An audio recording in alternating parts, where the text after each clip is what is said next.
Good morning, good afternoon, good evening, wherever you happen to be. This is Firoz Manji from Daraja Press. Thank you for joining us here on Organizing in the Time of COVID-19.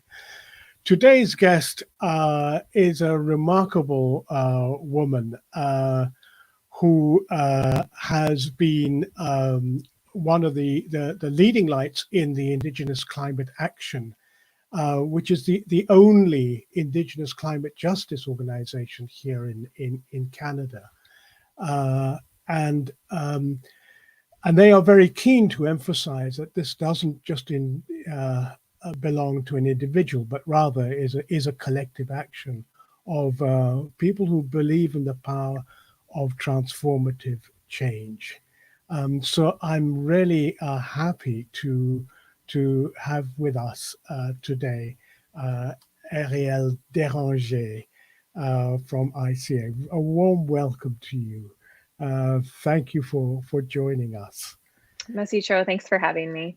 Yeah, perhaps you could say just a little bit about ICA, the Indigenous Climate Action, and I thought we might follow that up with a short video from your website, which I thought was really interesting. Sure. So I'm going to start with a traditional introduction. So, Iglanite, Dënesųłiné Eriel ts'ékui Deranger Betsini Hasli. So it's traditional to introduce yourself and which family you come from in my language. So that's just what I did. So I'm Eriel ts'ékui. I'm a member of the Athabasca Chipewyan First Nation. And I'm the executive director and one of the co-founders of Indigenous Climate Action. So Indigenous Climate Action was this baby that was sort of, nurtured together by a bunch of amazing Indigenous women and activists in the Alberta tar sands region that really felt that there was this sort of gap in organizing and environmental and climate justice in the region, where there was a lot of non-Indigenous NGOs and groups and allies really working on these issues, and they were partnering with Indigenous folks, but there was no one nurturing and fostering the empowerment and building the capacity of Indigenous communities to be the leaders in the climate justice movement. And so over the years, we worked really hard, and we sort of nurtured this idea of what became Indigenous Climate Action, an Indigenous-led and Indigenous-driven climate justice organization that focuses our attentions and our efforts on Indigenous communities to empower and build that base so that we are the leaders driving the climate solutions for tomorrow. That's really interesting, because I think it's become very clear over this last few years that it is the Indigenous struggles, Indigenous communities who are, as one person described to me, are the post-apocalyptic generation. They are the ones who have experienced apocalypse and are therefore in a position of real experience and knowledge of what we should be doing in a situation not just of a climate chaos, but also now being hit by the coronavirus. Yeah, many of our elders, including my own grandfather, lived through the Spanish flu. And they also lived through colonization. And I remember early on having these conversations in the early part of the work of ICA. We did a lot of community consultations or engagements, not consultations, engagements to discuss climate change. And one of the most interesting narratives that ran across all of the communities is that there was no real words for climate change. And when we talked about it and pulled it apart, a lot of elders said, well, climate change began for us when the white man's landed on our shores. And that's when the climate changed for us. And they've lived and they've seen the desecration and the complete annihilation of the ecosystem's balances. And now we're seeing it on a global scale. And these same types of tragedies and pandemics and complete shifts of the way in which we relate and see the lands have already been seen. And many of our communities, we've been through this before. And we can survive this, but we have to draw on that ancient knowledge to bring us forward, to help us guide not only our own communities, but the world at large. I think that's a really, really important thing, because there is a tendency, I think, not only amongst Canadians, but amongst many other internationally to forget that Canada is not only a colony, but is a colonizer and has been a colonizer. And the striking feature of the way in which the post-apocalyptic generations are treated shares so many similarities with those who have survived colonialism in Africa. So it's a really interesting feature of that, and I think so. It's important to emphasize the nature of colonialism and its impact, and I think particularly with coronavirus. I mean, this is not the first time that a capitalist generated infection has affected the indigenous populations of North America, or indeed of all the Americas. And the world. I mean, I think one of the most interesting, just sort of thinking and relating on an international context, a couple of years ago, I was at the World Parliament of Religions conference in Toronto, and I spoke on a panel called Post-Colonial Social Organizing or Social Justice Organizing. And I entered and I agreed to it, kind of like, well, this is a really strange title. And I sat on a panel with a young man from one of the West African states, and then a man from India. And it was moderated by another man from India. And we kind of had this little caucus before the session. And I just said to them, I'm like, I'm just going to let you all know that I still live in a colonial country and Canada is not post-colonial. But I would love to talk about what it's like to live in a place that is still under colonial rule and what it's like. And I would love to hear your stories about living in a post-colonial society. And the more we started talking, the more there was this realization that colonization hadn't actually ended in either India, and I'm so sorry that I forget which country he was in Africa. Yeah, and like whatever country he was from in Africa, this young man, we just kind of had this moment where he was like, well, that's exactly what's still happening in our country. All the corporations, we've even internalized like we're not a decolonial country. We still have these like internalized systems of colonization. We just adopted the white man's way into our structures of governance and capitalism. And then the whole panel just shifted. And the young man had his presentation and he went to go present and he's like, I was going to do this, but now I feel like I want to talk about some other things here. Oh. And this is the reality, is that these are things that we have lived through before. Whether it's colonization or global pandemics, there's so much knowledge that our Indigenous communities have, and that has never been fostered or valued in finding solutions to the crises that we are currently facing, whether it's the current climate crisis or a global health pandemic. Yes, I mean, I think it's really important to recognize that the post-colony is a dream. It's a fantasy that has yet to arrive. We all, certainly in Africa, all live in a colonial situation, and it's this construct, which is I suppose a term that allows lots of PhDs to be generated out of the study of Indigenous people when they talk about Canada as a post-colony. It is a way of depoliticizing the problem, and I think that's why I'm very grateful that you're posing and raising those questions. Mm-hmm. Okay, so help us understand.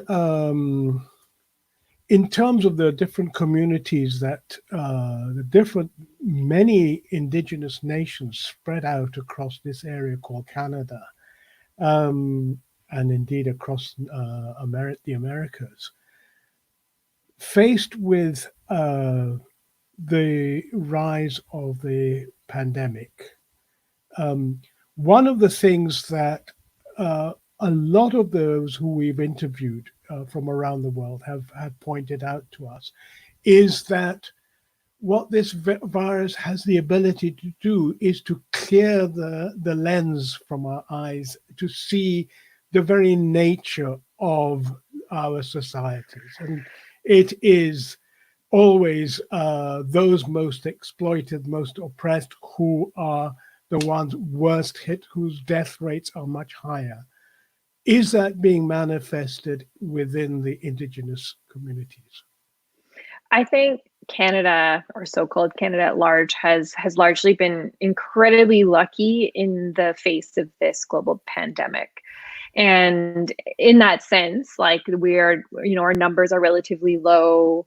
We're kind of looking at flattening the curve. We're not, but we're not perfect either. So like, even today in my city, so I'm located in Amiskwaci's-Waskahigan, also known as Edmonton, which is in Treaty 6 territory, in Alberta. We're having like go back to work, we don't want to be quarantined rally at our legislative grounds today, which is just craziness to me. But we're relatively safe in that. But also in our communities that are seeing cases of COVID, they're at a much higher risk because of how long it takes to actually access medical services.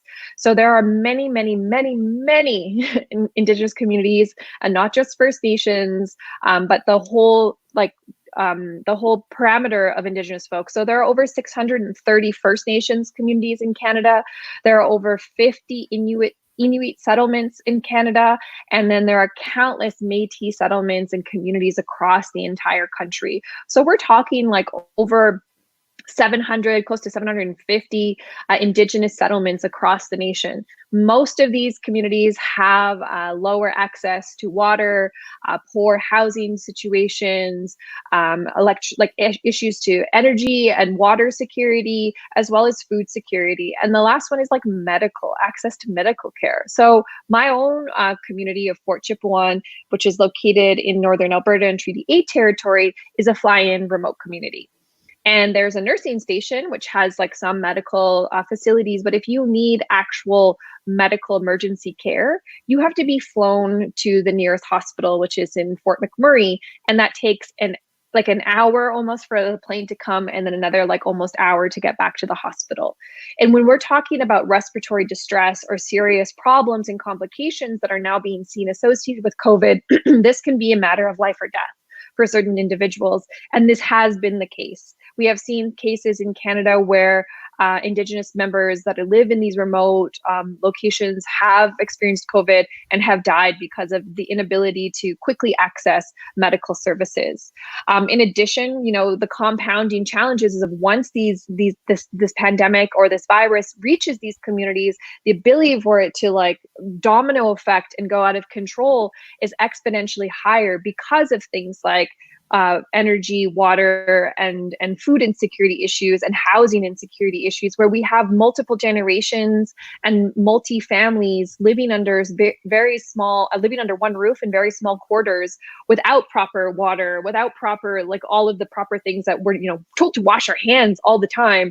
And there are some communities that don't even have potable drinking water. They don't have the type of water that's necessary, clean water, to properly sanitize themselves.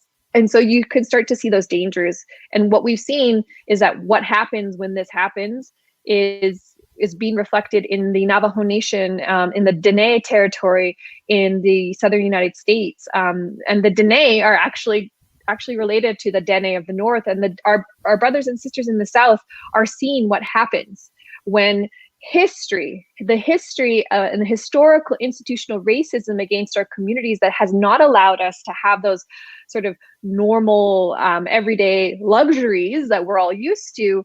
This amounts to genocide on our communities, where the Navajo Nation has one of the highest per capita rates of COVID and COVID-related deaths in the entire country of the United States. And it's so easy to see how marginalized people are affected the most. And this isn't just marginalized people, period. This virus has exposed all of the fractures of our society and how colonization has perpetuated this lie that if you just pick up your bootstraps and do your best, you're gonna live the American dream and you'll be protected and everything will be good.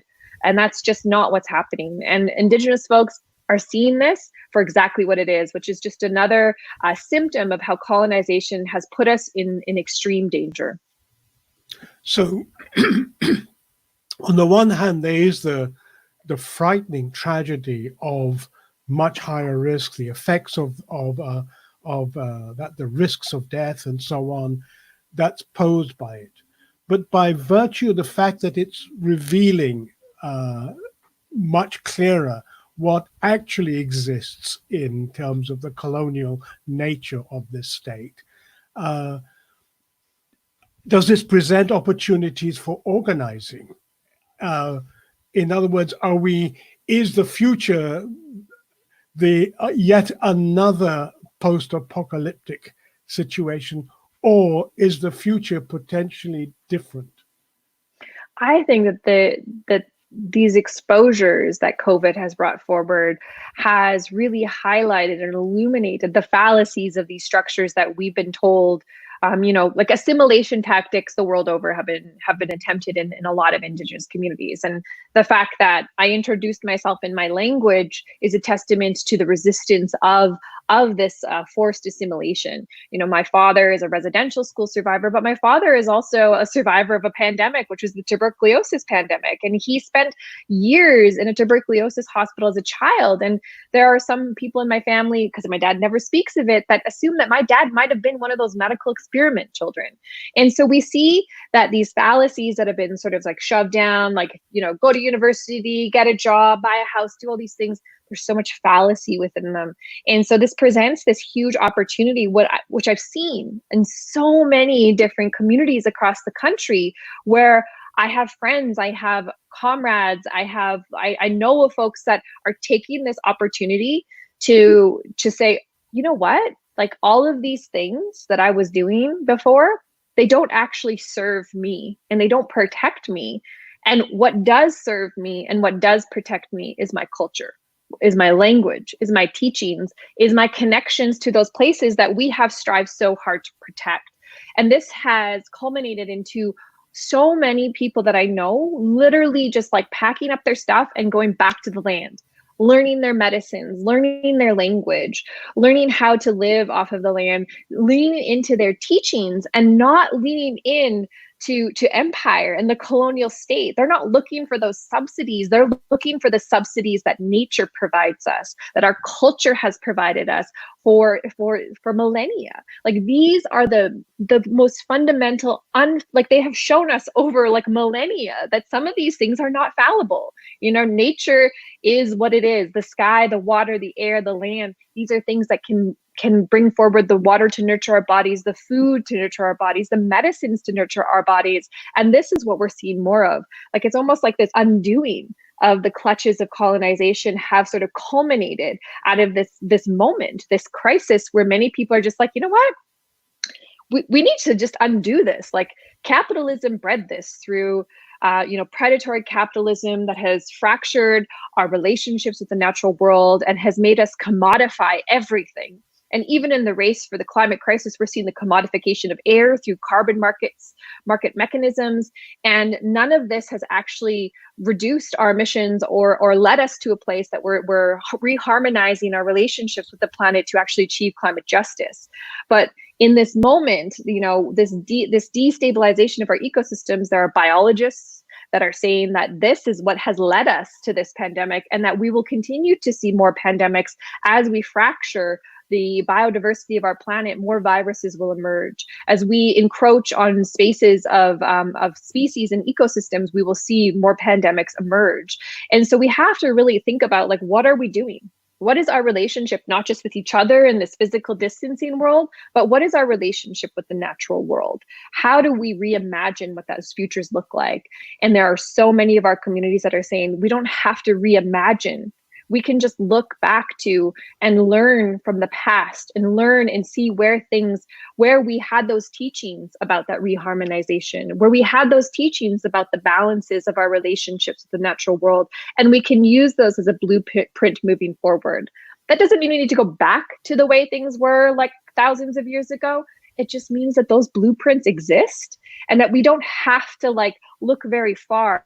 We just have to take off the blinders of colonization and allow ourselves to see the scope of the world that has so much more to offer, that are outside of that very narrow box that exists within with Western and European-centric ideologies of what relationships mean, what capitalism means, what community means, and we need to broaden our scope to allow those that have been marginalized for centuries to allow us to emerge as leaders, not just within this crisis, but within the COVID crisis, but within the crises we're seeing as a human species on this planet.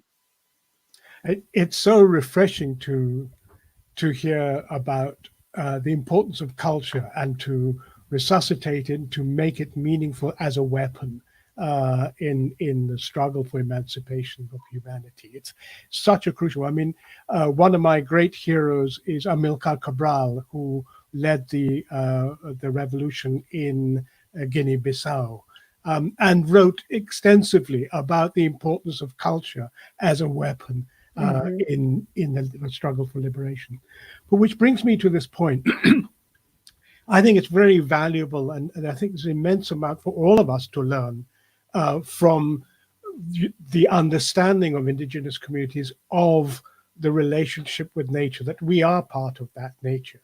But at the same time, colonialism isn't going to leave us alone, because, you know, if they see some rich resources to be extracted out of your land, they'll go for it, never mind what your culture is. So how do we organize, how do we take advantage of this situation where the veil is being lifted to, to organize against capital? How do we, because it can't be done without organizing. We can't just lie and imagine. We have to confront and take on and build today a world that we want to live in for tomorrow, and not wait for tomorrow to start that process now, which is why I think I'm very attracted to what you're saying.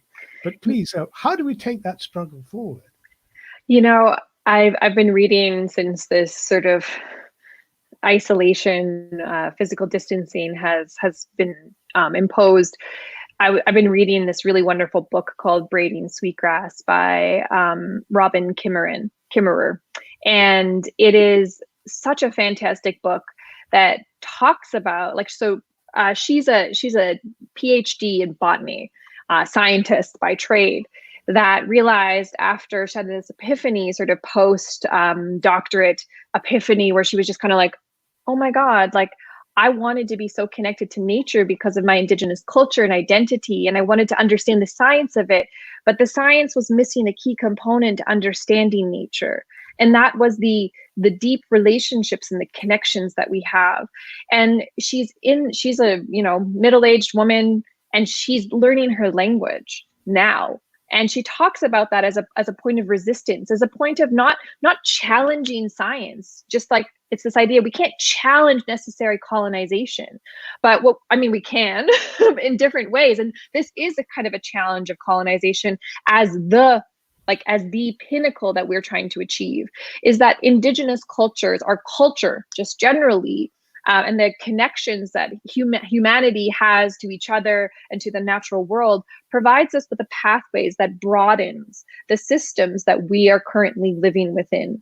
And so she sees how when we learn our language and we learn the words that describe entities far beyond like what the scientific, you know, Latin name of a plant describes it as, but describes it as like an entity of a season that is critical to nurturing who we are, as taking that relationship of the word of the plant and giving it like no personhood, no understanding of what it is. It's just simply an entity that can be taken and studied, and giving it relationality. And that's the strength of culture, is it forces us to look at the relationality that we have, not just to look at things as commodities, not things to be studied or bought and sold and traded, but how those entities, whether it's water or a tree or a plant or oil and gas in the ground, is an entity. And some of the most radical thinking that I've sort of come across in the past couple of years is looking at these things as entities and living things. So that oil and gas isn't something to be fought. It's something to understand and to give it spirit and to give it purpose, that it is a part of the living world and that we can't exploit it. That is what we're trying to say, is we don't want to say that a part of nature is our enemy, but the process of decoupling itself from the natural world and giving it just simply and one purpose as an entity to serve us, it allows us to challenge those structures of how we look at markets, how we look at capitalism, how we look at trading. These forces of our culture to reimagine our relationships are so strong and so critical in the undoing of the colonial mentality of, terra nullius and man's dominion over nature, and this idea that the world is ours for the taking. It is not. We are a part of those living worlds, and it becomes so critical to building that process of decolonization. And when I think about, even in this time of COVID, my organization, Indigenous Climate Action, we held this webinar on like the first 2 weeks of the announcement of the global pandemic, where we brought some traditional knowledge holders, and we discussed like medicines and plant medicines and things that can help us in this time. And it reminded me of this story. And I just want to share this story because it's so powerful how culture plays such a different role in how we relate to the world. We were talking about medicines, and we're talking about being very cautious of like snake oil salesmen selling you false, herbal remedies or even indigenous remedies. And I remembered growing up during the HIV epidemic that was going on, and I used to go to ceremony. And we were at the ceremony, and this young man came to ceremony, and he's like, "I've just been diagnosed with HIV, and I'm looking for a cure." And the elder looked at him, and he said, "Okay, let me see what I can do." And we prayed, and he sang songs, and we were in a sweat lodge. And then at the end of the sweat, he says to the young man, "This is a new disease. I've never seen it before, and our people have never seen it before. And I can't just give you a cure because I don't know if there is one, because I need to speak to the spirit of that virus. I need to understand what it is. And then when I know what it is, I can go to the forest, and I can ask the medicines, are there things that can help this young man? Are there things that can fight with this virus and make him better?" And I think of that is the exact way in which science looks at viruses, and Indigenous culture is no different. It just has a different approach. And that is what I'm trying to say, is culture allows us to expand what is an approach to tackling problems. I think that's really very, very important that there is that concept. But you're faced with major mining corporations, transnational corporations, who occupy your land, who tear it apart, who use it for extraction of minerals, of gas, oil, coal, whatever, because they have a different conception of what is theirs. And you quite rightly talk about these things as being ours, that they belong to humanity. But if you're dealing with forces that don't recognize that we too are human, then there is a polarity there. And so the question is, what can be done in general, but also in the time of COVID, when people's realization is growing about the nature of these things? What can be done to terminate those actions? What can be done to reuse those resources for the betterment of the humanity, for changing, to bringing control to the climate chaos? Well, I think one of the most interesting things that has happened in this time of COVID is the economic crashes that we are all witnessing, and particularly that with the crashing price of oil. So my community, the Athabasca Chipewyan First Nation, is downstream from the largest industrial project on planet Earth, which is the Alberta tar sands. And the Alberta tar sands is the third largest deposit of oil on the planet. So it's Saudi Arabia, Venezuela, and then Canada. And so this isn't just your typical oil. It's a heavy crude oil that requires open pit and open cast mining, and another process called in situ, or SAGD, which is steam assisted gravity drainage.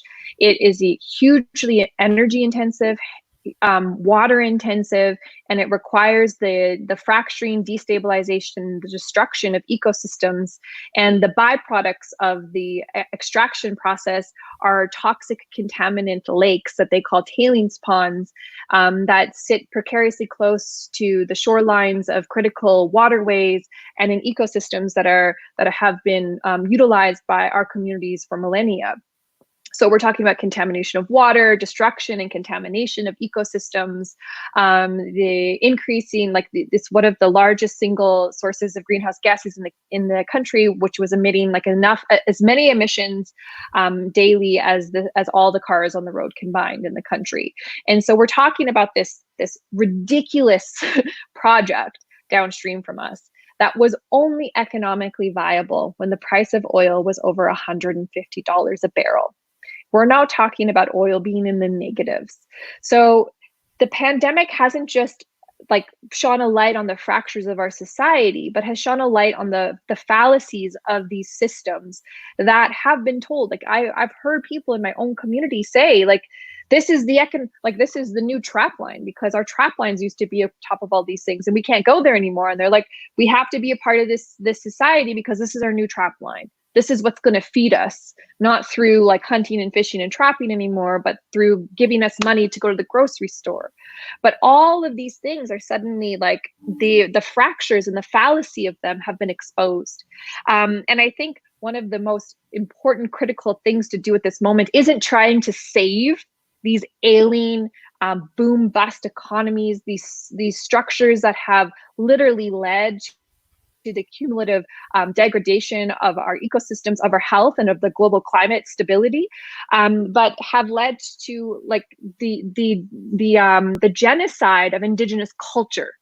And I'm not talking just about people, but I'm talking about the genocide of culture that is trying to remove us and those connections from land. And so one of the most critical components of this is, how do we lessen the clutches of our reliance on empire? How do we lean on our neighbors and our community members?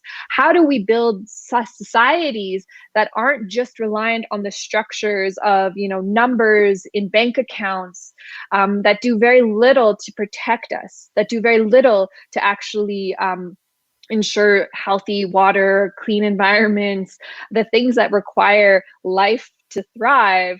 And we have to start reimagining those futures while simultaneously ensuring that these corporations that have been in this, in my homelands for hundreds of years, well, a little over about 150 years in my territory, where we have to really challenge these structures while we're simultaneously building up these new societies that are more reliant on our understanding of nature, our understanding of culture, that we reimagine what tomorrow is. And some of the really neat ways I've seen that happen in this moment is that in our community, which is a flying community in Fort Chipewyan, and some other small rural, not small, but rural isolated communities in Canada, what the leadership has done, instead of looking for aid packages and food bank to come and ensure that everyone has healthy food, they've actually employed their hunters, fishers, trappers to go out and harvest and bring back that food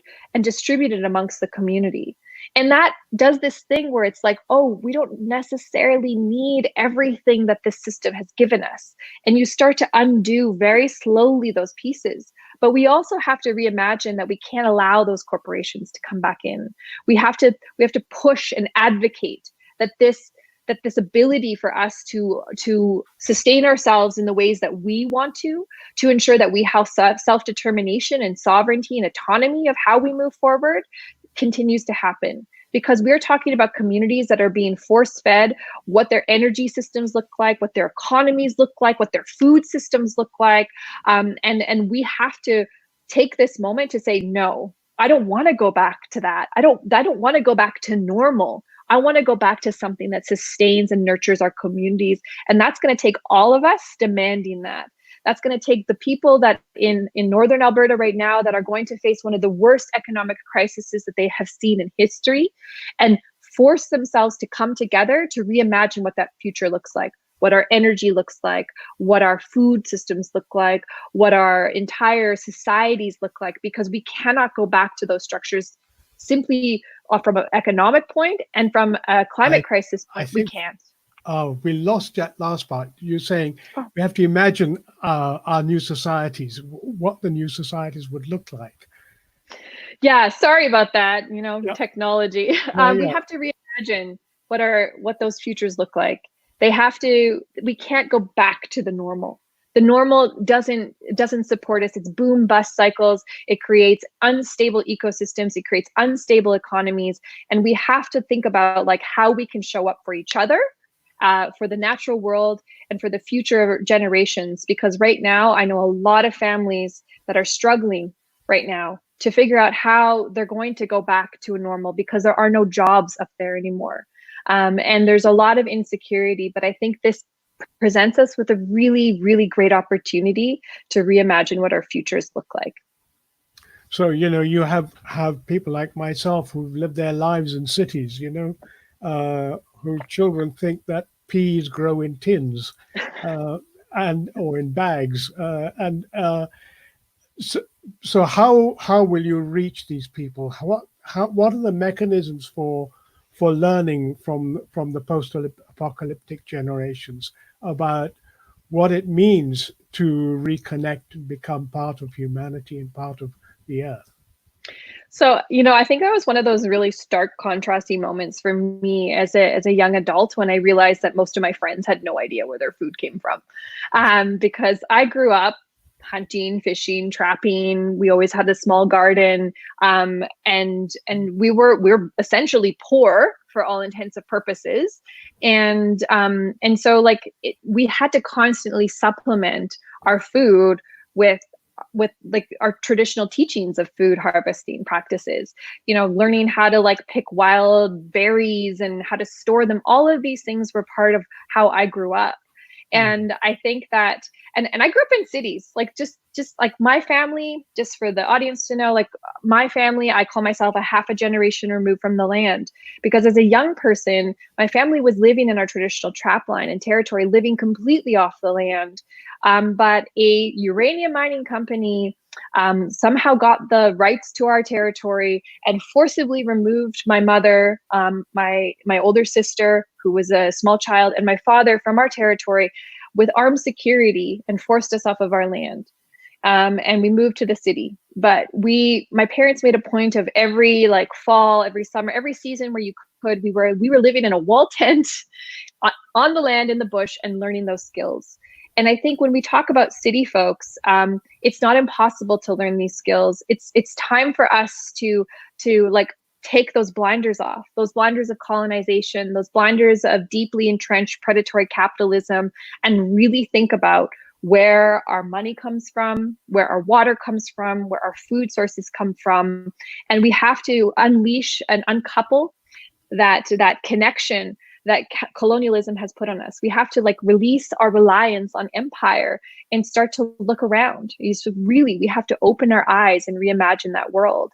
And that can be a simple thing as starting a garden, even if it's a balcony garden or a windowsill garden, and starting to reimagine those connections. It's getting outside. It's trying to understand that we can't be held hostage to these 9-to-5 corporate jobs. That a lot of people are right now understanding, like working from home, that like those things are unsustainable, that there are so many other things in the world that we didn't have to do. These weekly commutes, these things that we were doing, that we were putting all of our energy into, are not actually sustaining us in this moment. And that there are other things, that our human connections nurture us more than our jobs, that our understanding to be able to grow our own food in a time of food insecurity feels like an act of resiliency, and an act of almost defiance of being dependent on a system that has not really actually served us. One of the things that I've been struck by is, 10, maybe 15 years ago, I've been frequent coming to Canada to speak at meetings and so on.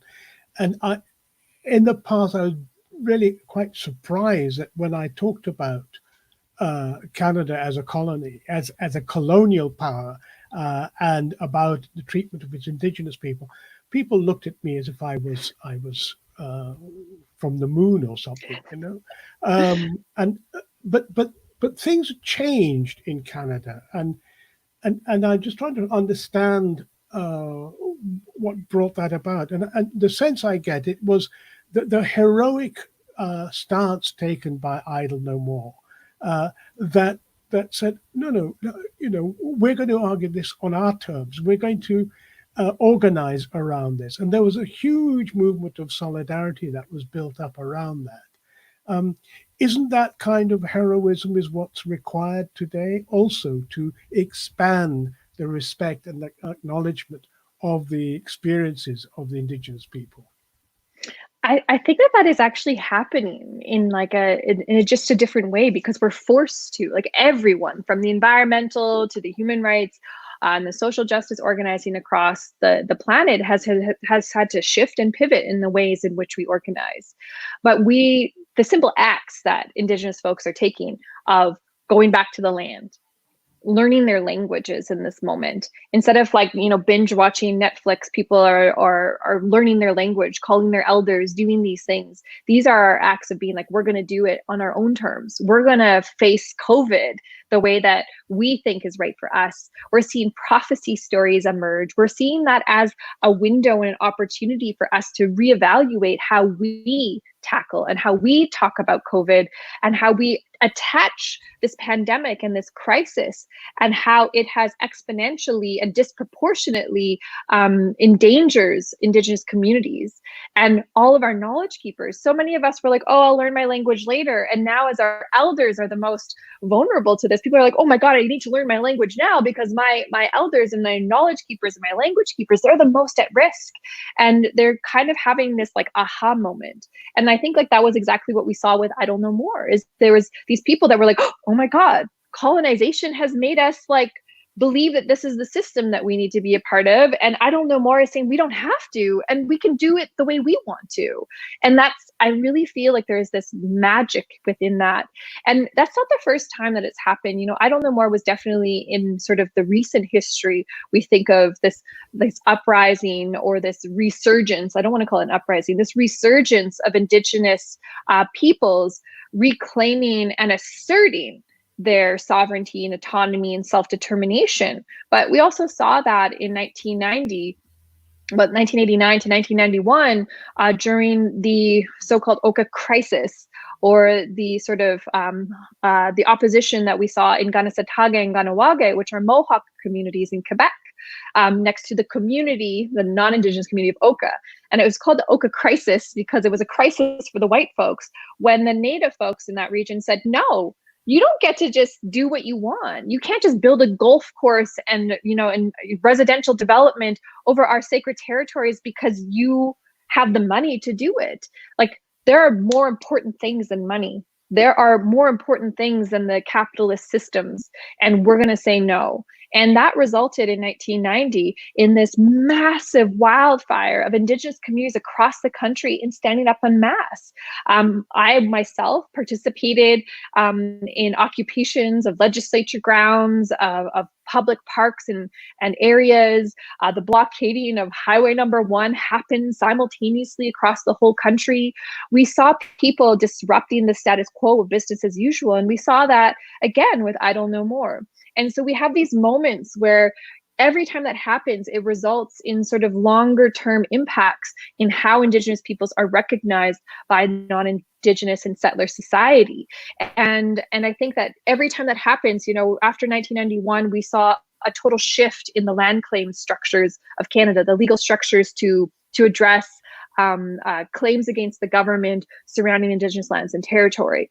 And then with I Don't Know More, we saw shifts in how Indigenous peoples and how the government actually engaged with Indigenous communities on building policies and ensuring that we are a part of the development of policies, which led to a lot of participation in, conversation. I don't want to say participation, conversations in what that actually means. And we now have a tabled bill for the implementation of UNDRIP, the United Nations Declaration on the Rights of Indigenous Peoples, in provinces and even at the national level. So we're seeing that each time these moments happen, each time we say, aha, we don't have to participate in these structures as they've been forced upon us, and that we can demand change change happens, and it's been incremental. But right at this moment, we're being forced with not an incremental change. The climate crisis and COVID has forced us to say, okay, we can't just do incremental. We need instantaneous. We need to shift, and we need to shift now.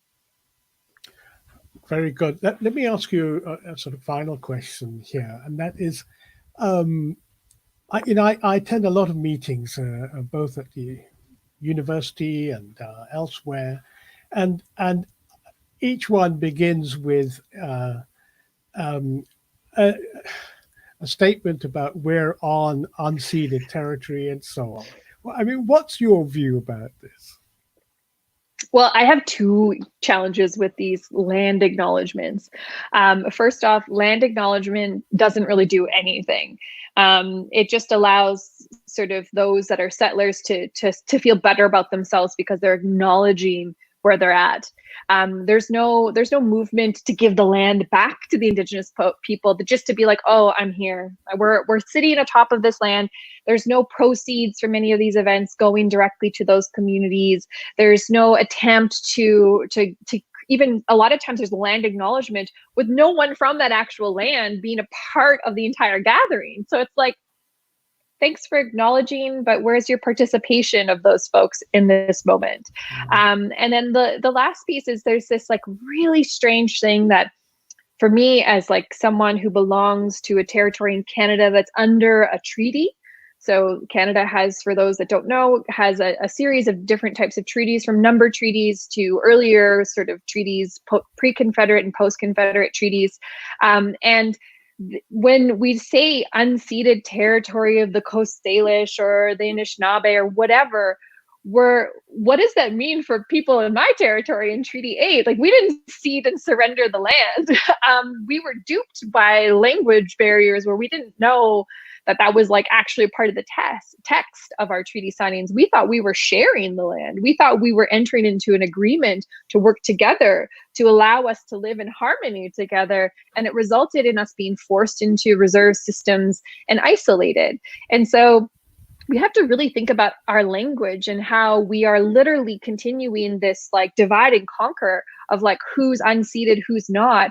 And we're doing nothing to actually address the legacy of colonization in any of these land acknowledgements.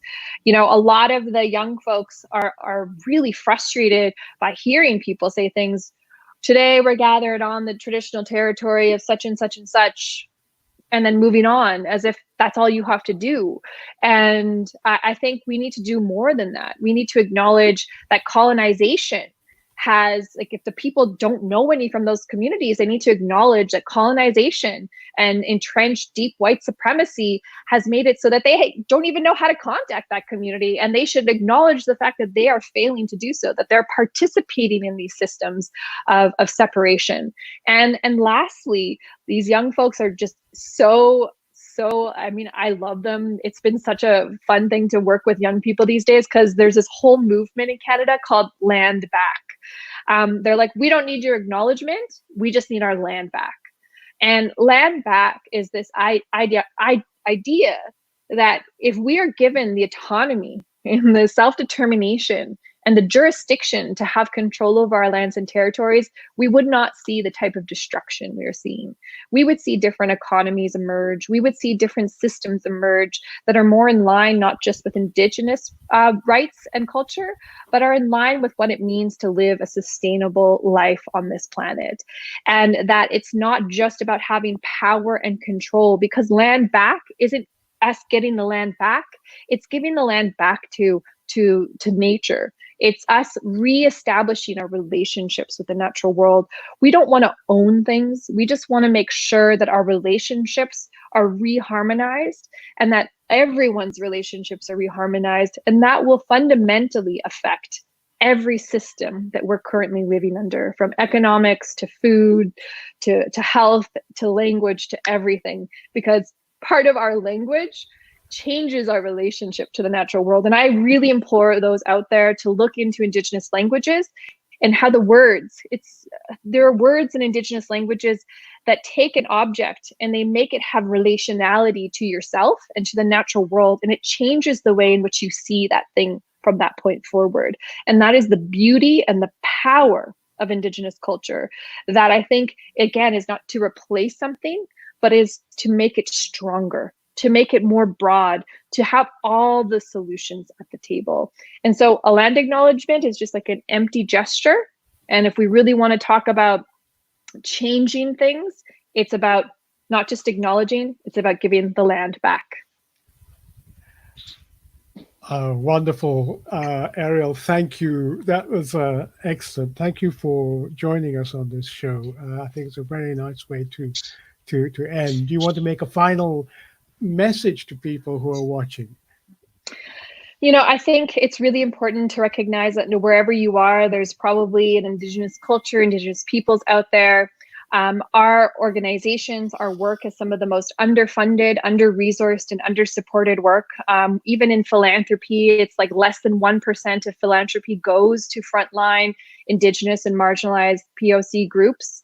And it's time for us to start shifting and realizing that we are some of the most active on the streets and contributing to some of the biggest change. When we talk about Indigenous rights affecting the way we look at policy in Canada through the Idle No More movement, through the Oka crisis, and so on and so forth, you can start to see the power that Indigenous peoples have, not just in colonized Canada, but across the world. So seek out Indigenous organizations, support them, and donate. Thank you, Eriel. That was a very good message. And for those who are watching, do check out the Indigenous Climate Action website with some fascinating video stories, which we were hoping to show. But Eriel is such an interesting person that I didn't want to interrupt her. So many thanks, Eriel, for joining us on the show. That was Eriel Deranger talking about the struggles of Indigenous people here in Canada. And I'm glad that I don't have to announce an acknowledgement. And I hope one day to get in touch with the people who are talking about land back. So keep watching on Organising in the Time of COVID-19. This is Feroz Manjid from Daraja Press signing off, and thank you for joining us.